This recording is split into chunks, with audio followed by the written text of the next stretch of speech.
A lonely nurse hopes to meet the man of her dreams, but a ghost ruins her chances by causing tragic events. In Hungary, a police colonel interrogates Lisa about her role in the demise of several men. Trembling, she reveals that she is cursed, identifying herself as a fox fairy, a creature from Japanese folklore believed to bring misfortune to those who tried to love her. On her 30th birthday, Lisa was eager to find a boyfriend. Inspired by a cheap Japanese novel she'd read, she had high hopes of meeting her soulmate at Mech Burger. As a nurse, she cared for Marta, the widow of the Japanese ambassador. The elderly woman taught her Japanese, and they enjoyed listening to songs by Tomi Tani, a 1950s pop singer who had passed away years earlier. Soon, the ghost of the late performer appeared in their apartment, visible only to Lisa. Since then, she's treated him as her imaginary friend. They'd sing and dance together while she carried out her duties. Later that day, after finishing her soup, Marta complimented her caregiver on its delicious taste, remarking that if they were in a fairy tale, she would grant her 3 wishes. Upon hearing this, Lisa responded that she only needs 1 wish, to go out for 2 hours that afternoon. Initially hesitant, the widow allowed her nurse to pursue meeting the love of her life, considering it was her birthday and acknowledging that she deserved happiness. Excitedly, Lisa dressed up and headed out. However, Tomi expressed jealousy after she left, prompting him to devise a devious plan later. The woman then went to Mech Burger. As mentioned in the Japanese novel she read, she ordered a crab burger and ate it alone at her table. Suddenly, a stranger joined her, prompting her to entertain the idea that he could be her soulmate. However, her hopes were dashed when she learned that he was married. While Lisa was away, Marta attempted to reach the biscuit container on her side table, causing her to fall to the floor. As the elderly woman lay on the ground, Tomi appeared and blew a roll of dust onto the allergic woman's face, leading to her demise. Subsequently, the pop singer claimed her soul. Upon her return, Lisa discovered what happened and was met by Marta's relatives. Among them is Henrik Morosi, the promiscuous nephew who treated her kindly unlike the late widow's sisters. Following Marta's passing, Lisa was evicted from the apartment. As she went downstairs, she overheard a woman handing Inge, their neighbor, a pink cookbook.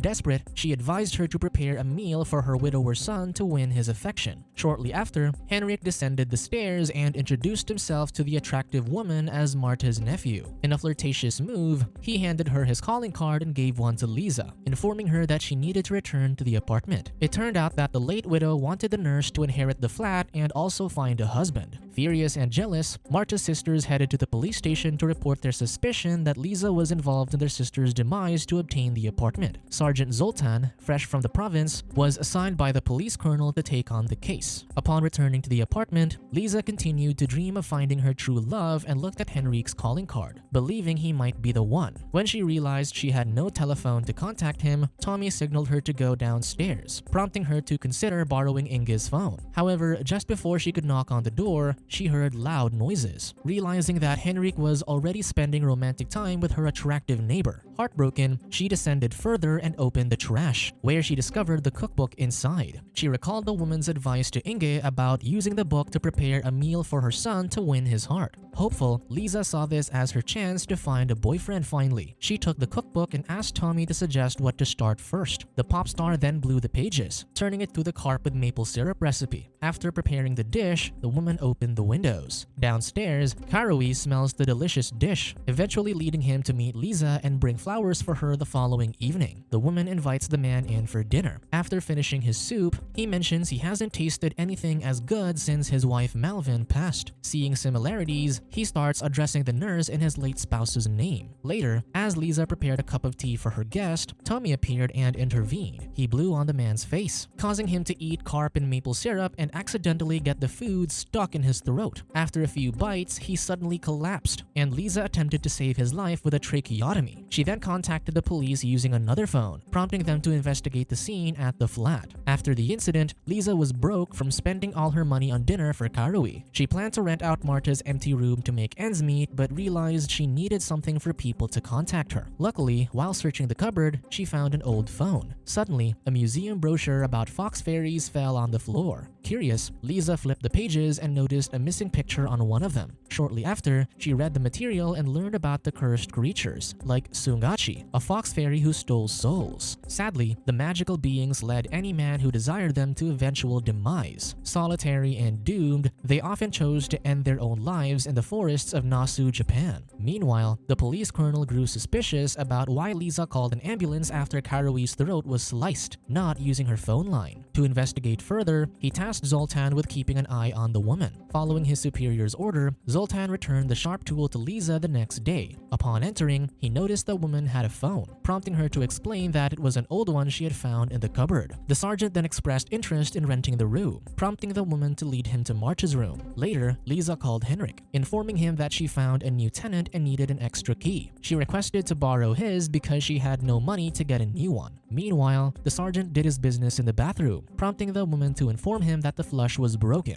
While on the phone, Lisa informed Henrik that other broken things, such as the flush, shutters, gas boiler, and light switch, needed fixing. The officer overheard this conversation as he exited the door. In a subtly flirtatious move, Lisa arranged to meet Henrik at Mechburger to get the key the following day. However, as she ate, the guy complained about the unhealthy food served at the restaurant. Suddenly, their conversation was interrupted when a woman arrived, prompting the promiscuous man to excuse himself and forget to give the key. While Lisa was out, Zoltan fixed the gas boiler in the bathroom. Despite Tomi's attempts to sabotage the repair, he miraculously survived with a few burns on his face. After Henrik met his date, a heartbroken Lisa watched them from her seat and felt envious. She realized that she lacked the qualities that men desired. Later, she noticed a happy couple nearby, overhearing that they met through a magazine ad. Thinking it'd help her find a soulmate, Lisa placed an ad in a magazine to find herself a partner. Meanwhile, Zoltan continued his investigation, noticing only one picture on the wall. After buying the magazine and placing an ad, a hopeful Lisa passed by Mechburger and saw the earlier couple on her way home. However, as she walked further, she failed to notice that the man was a creep and only took advantage of the woman. Meanwhile, a socially awkward man named Ludwig sees Lisa's ad and instantly becomes interested in her. When anxious, he liked hiding in a cupboard to ease himself. Returning home, Lisa learned tips on alluring men from the magazine. Over the following days, she made more effort to improve herself. Zoltan observed this behavior and took note of it for his investigation. Lisa soon received a letter from Ludwig. Excited, she glammed up and wore the dress she had made out of the curtains. The woman then headed to Mechburger to meet the shy Ludwig, who complimented and gave her flowers. While she wasn't at home, the sergeant fixed the light switches and survived the electrocution caused by Tomi. Following their restaurant date, Lisa invited Ludwig to her apartment. While she prepared a drink for him, the nervous man took his medication and hid inside the cupboard to calm himself down. Later, the anxious guy came out when the woman arrived with a tray. The devious Tomi blew on his face, prompting him to drink the liquor. To initiate dancing, Lisa turned on the radio. However, the man became too overwhelmed with anxiety. He confessed that he'd never been with a woman and then suddenly collapsed into her, passing away due to pathological intoxication. With the lifeless Ludwig on top of her, the heartbroken Lisa saw a forming image of a fox on the ceiling. As a result of this incident, the police colonel became more suspicious of Lisa, who was linked to 3 corpses in 3 weeks. Due to desperation, the officer commanded the sergeant to arrest the woman if she was found using the telephone on the day of Karui's demise. In Nasu, Japan, a woman lured a man to help her after telling him that she lost her parents. As she led the way, her foxtail began to emerge, and she later stole the poor man's soul. Lisa awakened, realizing that it was all a nightmare. She told Tomi about her dream and connected it to the man who had passed away lately, thinking she caused it. Curious about the creature, she invited him to do more research. In the library, she read in front of a man named Ferike, who was immediately captivated by her beauty. However, Tomi intervened again, prompting the innocent guy to fall from his seat, leading to his demise. Shocked, Lisa rushed out of the library but dropped her hanky. A man named Giovanni picks it up. Tomi intervened once again, and as the guy ran after Lisa, he got hit by a bus. Due to the unfortunate events, Lisa hurried home and felt lonely. She saw a millipede on the floor and put it back in the plant box. From the window, she noticed the chimney sweeper. The devious pop singer moved the window door, blinding the old man with light, causing him to fall to his demise. Upon returning to the flat, Zoltan heard Lisa crying, looking for Tomi, whom she claimed had left her alone. From the outside, the pop singer blew the curtains, causing the medicine container to fall, giving the woman the idea to take her life. Suddenly, the worried sergeant knocked on the door, but Lisa told him to leave because he'd just get in trouble. However, he only comforted her and brought her to the room to look at with a picture of a cowgirl. Then he turned it upside down, and it showed a lion. With this example, he explained that she was convinced of her innocence no matter the angle he looked at her. Hearing this, Lisa felt more frustrated because she couldn't control the people passing away around her. She told him about Fox Fairy's existence and how she felt like one, showing him the museum brochure. Shortly after, Zoltan showed her the remaining picture on the wall, making Lisa realize it was the page's missing photo. In the back, she read that Tsungachi was more fortunate than the other Fox Fairies. The shogun's servant, Tanae, felt selfless love for her. The curse was broken when Tsungachi learned that someone would sacrifice his life for her. Reading this, Lisa realized she could be freed from the curse if she found someone who loved her selflessly. Suddenly, they found another millipede and joined it with the other one in the plant box. Meanwhile, Tommy frowned upon seeing that the missing picture was found. The following day, Zoltan fell from the ladder while fixing the flush tank, once again caused by Tommy. The sergeant left the flat for a while and passed by Henrik wooing Inge, who now rejected him. Feeling the need to relieve himself, Henrik goes to Lisa's flat to use the bathroom, carrying his flowers for Inge. While in Zoltan's room, the woman found a photo of a cowgirl. This sight made her realize she was in the ambiguous image on the wall that the sergeant had shown her before. In the back of the photograph was a message from the cowgirl, expressing irritation at the officer for leaving clues instead of directly confessing his love for her. Reading this, Lisa realized Zoltan was leaving clues for her, but she was too naive to notice. She thought that he was the man who loved her selflessly and could help in breaking the curse. When she heard a noise from the bathroom, she waited outside the door to confront the sergeant. When Henrik came out, she was surprised and assumed that he was the one who fixed everything in the house: the flush tank, gas boiler, and light switches. She believed that he could break her curse. Attracted to Lisa's beauty, Henrik was speechless and didn't bother to correct her. Instead, he invited her to eat out. However, she became worried that his life might end because of her. But the man simply said it was his birthday and they must celebrate. That night, Zoltan listened to the radio and suddenly threw his sock to the side, nearly hitting Tommy. He then noticed the two millipedes and returned them to the plant box. Later, he burned the photo of the cowgirl, indicating that he was ready to move on from his past love. After the party, Lisa and Henrik returned to the flat. He promised that he wouldn't end up like the other men. However, he bumped his head while removing his shoe, making her panic. But the man suddenly laughed, revealing that it was just a prank. Later, Henrik invited her to dance, but his inappropriate touching made her uncomfortable, prompting him to back off. She pleaded with him not to go, urging him to continue loving her selflessly so they could be happy together. Moved by her plea, he stayed and embraced her. Unbeknownst to them, Zoltan was watching them from the hall, silently heartbroken. That night, Lisa fell asleep and Henrik woke up first. However, Tommy blew on his face, prompting him to call and meet another woman. The sergeant discovered this betrayal while brushing his teeth. The following day, Zoltan slipped a drawing under Lisa's door. When she saw an alien with cherry blossoms, she kissed it, assuming it was from Henrik, unaware he was spending time with someone else. After spending time with another woman, Henrik called Lisa, informing her he dropped by to take his key. However, as he returned to her flat, he was followed by a stranger who later stabbed him in the nape while waiting at the entrance. His forehead fell on the doorbell, electrocuting Zoltan, who was attempting to fix the alarm system. When Lisa opened the door, she found Henrik on the floor and Zoltan as well. Overwhelmed by the scene, she passed out too. In the present, after Lisa confesses that she's a fox fairy, the sergeant suddenly knocks on the glass wall, revealing that he's alive. Entering the room, the sergeant confirms Lisa's innocence. He explains that he found the perpetrator's fingerprints on the stairs, which must be examined further. He also shows a document proving that Lisa didn't make any calls on the night of Karui's demise. Despite Zoltan's efforts, Lisa falls into a depressive state upon returning to the flat. When the worried sergeant asks if she wants something, she requests a mech burger, including a little figurine. She then assures him she'll be fine, and he leaves to buy her the food. While the officer is out, she lies on Marta's bed after overdosing. As she loses consciousness, she envisions herself with Henrik in Mechburger. Believing the curse is broken, she shows him the note she found underneath the door, and the man falsely claims that he made it. However, when Lisa held the drawing upside down, she saw a woman instead of the original image, an alien with cherry blossoms. This realization struck her as Henrik was unaware of even drawing a woman, exposing his lie. Soon, she also learned that he hadn't done the repairs in the apartment. Following this revelation, the sky darkened and Henrik transformed into Tommy. Tommy, revealing that he'd been waiting for her and asking her to stay with him forever. He confessed that he takes people to the afterlife and is responsible for ending the men's lives because they weren't good enough for Lisa. Returning from Mechburger, Zoltan notices that the door to his room is locked and shoots it open. He then rushes to wake Lisa, but Tommy intervenes, causing the chandelier to fall on him. Soon, the sergeant regains consciousness and tries to awaken Lisa, but the entity continues to stop him because he's in the process of taking her soul. Meanwhile, Tommy shapeshifts into the sergeant, and Lisa requests to be taken back to Earth. However, he warns her that if she leaves, she'll condemn Zoltan to eternal suffering, but if she stays, the sergeant is spared. Because of this, she decides to stay. However, Tommy starts coughing, allowing Zoltan to punch Lisa awake and make her throw up the medication. When she regains consciousness the following day, he promises to call an ambulance for her and himself. As the sergeant passes out, he accidentally knocks over the side table, causing the container to fall and revealing the last piece of the Japanese fairy tale. It says that a true lover is not enough to break the curse. The cursed fox fairy must also prove that her love is pure and unselfish. In the station the next day, Zoltan receives praise from his superior after solving Henrique's case. Then, he visits Lisa in the hospital. However, suddenly, the window blows open, causing the chandelier to fall on the sergeant. Thankfully, he survives another close call, and over 10 years later, Lisa and he marry and have a child. After saving for a decade, the family goes on a trip to Japan, which is Lisa's ultimate dream. They live happily ever after until they meet their tragic ends.